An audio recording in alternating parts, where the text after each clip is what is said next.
I'm 20 years old, and I've been working at this kitchen job since I was 16.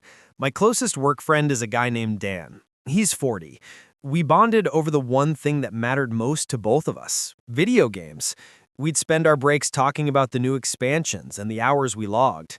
For Dan, that was Final Fantasy XIV. He lived and breathed that game. Last year, Dan got married. He and his wife, Sarah, had been together for 10 years, so I was happy for him. The trouble started shortly after the wedding. Dan started complaining, a lot. The subject was always Sarah. She was needy, demanding, and didn't understand his hobby. When I asked him what she was demanding, he'd roll his eyes and say, "She wants me to, spend time with her instead of raiding." I remember telling him straight up, "Dan, you should be making time for your wife. You just married her." But my advice always slammed into a brick wall of denial. For an entire year, he didn't stop. Every shift, every break, it was all complaints about Sarah's neediness and how she was interfering with his game time. I suggested taking a night off for just an hour. Every idea was shut down.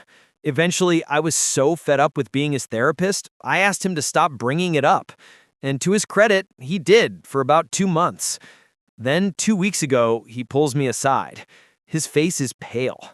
He breaks the news. Sarah had asked for a divorce.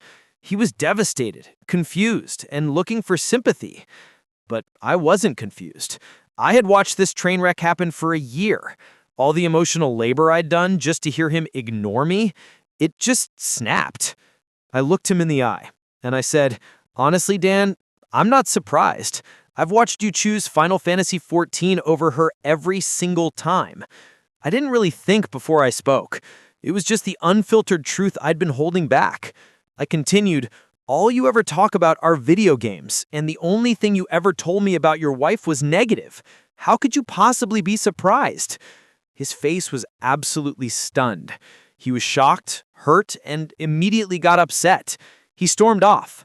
Before I tell you how this final gambit divided our entire workplace, if you think I was right to lay down the brutal truth, please like this video and subscribe to Life's Final Gambit right now. Your support helps us bring more stories where honesty has high stakes. Dan didn't keep his mouth shut. He complained about my vicious betrayal to everyone. We work in a small kitchen, only about 10 staff members, so the story spread like wildfire.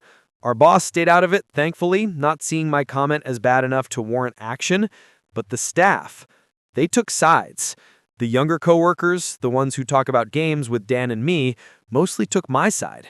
They saw the addiction, they saw the complaints, they said I was just stating the obvious. But the older ones, the ones who value loyalty and professionalism, they took Dan's side. They said I was cruel and heartless to kick a man when he was down. Now the atmosphere in the kitchen is awful. It's split right down the middle, and it's uncomfortable to work with some of my coworkers who genuinely think I'm the villain. So I'm asking you, am I ITA for telling my coworker I wasn't surprised his wife was divorcing him? Was it unforgivable to speak the absolute truth in that painful moment? Was this my mistake?